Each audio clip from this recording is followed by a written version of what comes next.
Good morning, beautifuls. Happy Saturday. Jupi says, oh, I tried waking mommy up, but we had some rest today. Good morning. It is July 18th, 2020. We are on day 18 of this gratitude vlog. Hey, no biting. No biting. Jupiter, say hi to everybody. Say good morning. Happy Saturday. Look at this cute little baby. He's actually getting really big. But anyways, good morning. Welcome to day 18 of the gratitude vlog. Today we are going to have it really quick, really simple morning. Had a really awesome sleep in, a nice cup of coffee. So we are doing this so that we get into the habit of practicing gratitude every day, raising our vibration, raising the vibration of people around us, making the choice to have a good day every day. Finding tools to put into our toolbox to help us even through the hard times throughout the day to get through the day. All right, it's still pretty early and I just brushed my teeth. You know, that extra minty feeling right now. So we are here July 18th. Our task today is 2 gratitudes, 1 beauty. And then we have a little drawing to do, just a little drawing, nothing big, nothing to worry about. Kitten is feeling very rambunctious. He's been on the prowl all day. So today, let's just get started. My first gratitude right here. First gratitude is today I'm grateful for rest. And I talk about rest a lot on the weekends. We have 2 days off with no alarms. So it's just really nice to let the body's natural cycle go. We went to bed early last night because I was tired, so just being able to go to bed when you want, wake up when you want, not being awakened by an alarm is a really nice thing. Sometimes there are disturbances in the middle of the night that wake you up, so you get a little bit of a disturbed sleep. But I am very, very grateful for days without alarms, just to let the cycle happen naturally. Let the body reset a little bit.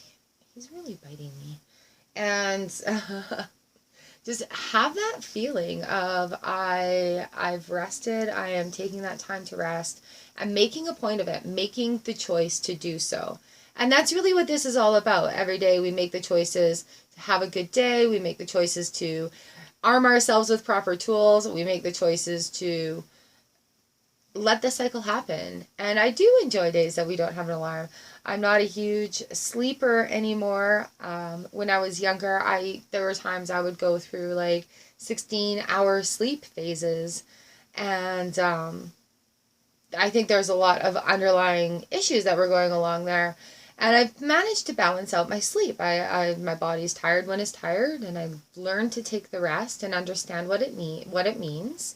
And be okay with that. So it's really led me to being more productive in the long run. It was hard at first, stopping to take that rest, but it has made me more productive in the long run. So sharing that part with you, just letting the cycle happen naturally. We're under a storm warning, and I see a big old cloud moving in. I'm excited about that. All right, so here we are. Second gratitude. We're at 342 here for the chapters. If you want to whiz through it. Today, gratitude number 2. I'm surprised he's let me keep him up here so that long. Gratitude number 2. I am grateful for unicorns. I know it sounds very funny. I have loved unicorns. I collected them as a child. My family was very supportive of it. My uncle actually had sent me a Time Life magazine with a unicorn article in it in the 80s. And I still love unicorns. For me, when I was a child, it was like a sense of magic, a sense of wonderment. It was like better than princesses for me. There's a possibility that these things could exist. And in a proper fairyland and magic land where I have had visions through my life, these unicorns were a very possibility of being that real creature, even though I knew they were mythical and fantasy, if that makes any sense. The reason I still love unicorns is that it is the image I go to when I need to change my narrative. And I find that I do this at bedtime. So All right, down you go. Get your string. Here's your string. So what I mean by that is, like, sometimes when you're lying there in bed and that thought reel comes into your brain where you're questioning everything you did or everything you said for the day, where you're sitting there and you're like, that narrative in the back of your head is eating away at your self-confidence and the things that you did today that you felt good about, where that narrative is not necessarily the nicest voice that's saying, hey, you did this and this wrong today. And while I talk about flipping the switch, it is an active choice that you have to make. You can't just say, oh, it's an active choice that you have to do. And for me, being able to explain this, let's see. With the narrative, it gets bad and is telling me, you know, like, you screwed up today, you did everything wrong. I'm like, I did this right. I'm proud of this. I did this well. I did this correctly. I learned this. So that is the narrative I tell myself when that line is going in my head, you know, like, oh, you screwed this up. You didn't do this right. Oh, you know what? You could have said this differently. You know what? They don't like you. And so, you know, that negative thought train that kind of goes through there. So those are the things I tell myself. And then when you're lying in bed, sometimes images start to replay in your head just because the narrative isn't enough, because you're going into that state where your brain is relaxing, where it's becoming more vivid, where it's becoming more visual.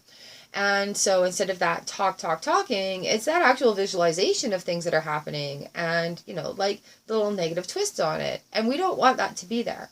So what I do when I'm trying to fall asleep and these narratives are in my head and I don't want them to be there, questioning every little freaking thing I did throughout the day. You know what? You were breathing wrong. You were breathing too loud. They heard you breathe. Like, seriously. So unicorns are what I think of. And it's a cartoon image that I see of this unicorn. And you know what? The unicorn starts to walk. And it's like a little My Little Pony unicorn. I'm not even kidding you. And then so the unicorn is walking on this wave, and it's a pink rainbow wave of sparkly pink rainbow unicorn road. And that is the image that is in my head when I need to dominate that narrative. And so if I find that the narrative is very strong for the day and it's still eating away at my self-confidence and it's still making me feel not good about myself, even though I did the best I could that day. I did this well. I'm proud of what I did. I learned something new, and whatever the other thing was, like talking the good things that you did throughout the day, things that you're proud of. When that narrative is still strong, that unicorn changes what it does. So that is my base, you know, just like a unicorn on a little pink glittery licorice treadmill that's walking. If that dominating narrative is still there, then you know what, you guys, my unicorn, it starts farting rainbow sprinkles. Okay, and I'm not even kidding.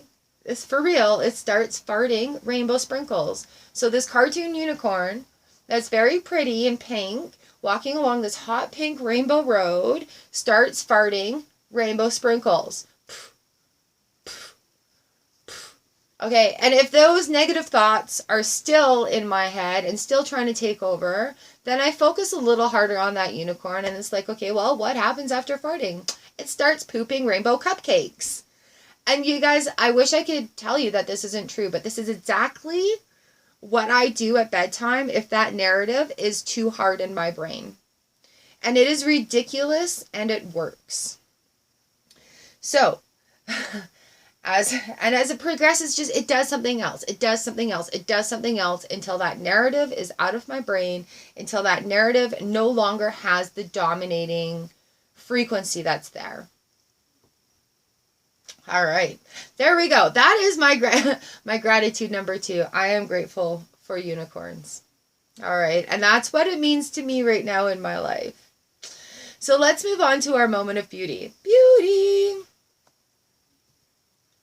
So my moment of beauty today is Rain. Rain has made another unicorn an elusive thing for me. There's this Comet Neowise going around, and I'm getting really heartbroken that I haven't been able to catch it yet. And I've tried, and I've gone out in the car, and apparently I came close to a bear, and when I was walking, and it's been cloudy, and it's been stormy, and it's been like severe stormy, So it's been eluding me, and it's like a unicorn, right? Like that fantasy thing that doesn't exist. But for me, really, my moment of beauty is rain, and we've been experiencing a lot of it. And in this time of extreme change right now, I'm talking universally, everything within the world, COVID 19, it's summer 2020. Like 2020 has just been the start of the new decade. Let's just stop and take a breath and remember that it's the start of the new decade. Um, the rain comes in and it's like all the stresses for the day are washed away. The rain the rain has this power to cleanse and clean. The rain also has this power to like wash things away. A couple of towns over, they've had like 1,000-year flood where there's been so much rain and things are washed away and they're really under a state of emergency. And thankfully and gratefully, we are safe right here where we are. But we are still dealing with a lot of rain. It is a wet year here. We're dealing with a battery of severe weather warnings with tornadoes and severe storms and hail and rain and wind. But the rain that comes with it, and that there's so many different styles of rain. There's that gentle mist that envelops you and makes you feel like magical. There's that morning mist that comes in with the fog. There's those little droplets that just, when it's so hot, it makes things more humid. There's those bigger droplets that give that relief. The rain washes away the pollen that gets stuck in the air. The rain washes away the dust. The rain gives you energy as it returns things. It changes from like different matters, even air, water, ground. Like, it's amazing the cycle that the rain has. So my moment of beauty today is rain, and I think it kind of explains why I'm obsessed with clouds and cloud structures. Plus I love the weather. It's just absolutely fantastic what Mother Nature has to provide for us. So my moment of beauty today is the rain in all its splendor. Go out, feel the raindrops fall on you, and feel the different types of rain as it falls. Sometimes they fall hard and sharp, and sometimes they're like a splat that just washes things away. Yeah. The rain is okay. We do need some dry time, but the rain is okay. Learning to appreciate it because there's been so much of it. All right, so here we are onto our drawing part. I know, it's like I'm not an artist either. So for drawing today, we're going to draw rest. Now, I know it sounds a little intimidating, but don't worry, we're going to break it down very simple. You're going to close your eyes and think of resting. What does rest look like to you? So close your eyes. And what image comes into your brain when you're thinking about rest? What does it look like to you? What do you see when you think about rest and you close your eyes? What's there? What's there? So for me, when I did this exercise, to be able to explain it, for me, rest is sitting down to a hot cup of coffee or tea. For me, rest is sitting down outside so I can watch the birds, so I can watch nature. For me, rest means sitting to have a hot meal. Oh, this white balance is awful. Rest is sitting to have a hot meal. You know, sometimes our lives are go, go, go, so we're eating on the way to or from places. We're not sitting at the table to allow proper taste, texture, digestion to happen. So for me, I feel very rested when I'm eating a meal and I'm able to sit down and do it. What do I have here? Oh, I've got resting in bed. Like, my stick work, artwork is just to absolutely be desired. Right? So for, when I close my eyes, what does rest look like to me? Somebody having a nap, somebody laying in bed. Jupiter, get out of the plant. For me, rest is having a hot bath. Enjoying those moments to myself. So just really, really easy like this. This is what rest things look like to me. Oh, you know what I should have drawn on here? We'll go like that. Alarm clock. And a big circle through it. Look at no alarm clock. Yay. Yeah, my drawing's quite horrible, so I do sit and oh, you made me bleed. I do sit and I label them so that when I'm looking at it, okay, that looks like resting in bed. That looks like resting in bath. That hot meal looks like a palette with paint colors all over it. All right, you guys, my favorite part. I love you. I love you, I love you, I love you. I love me. Thank you, universe. Yes, I've been doing chapters, you guys, so that you can just skip to the moments of gratitude and the moments of beauty so you can do your own, or you can sit and watch each one and learn more about my view on that and the reasons why I do this and share it with you. All right, you guys, I love you very much. I thank you for hanging out here. 365 days of gratitude. We are on day 18 of our gratitude challenge this month. Fantastic, fantastic. Thank you, everybody, for thinking about it. Thank you, everybody, for sharing your gratitudes in the comment section. Thank you, everybody, for resharing this video and challenging your friends to take part. And just thank you very much. I appreciate you. All right, you guys, I hope your day is great. I love you, and I will see you tomorrow. Mwah.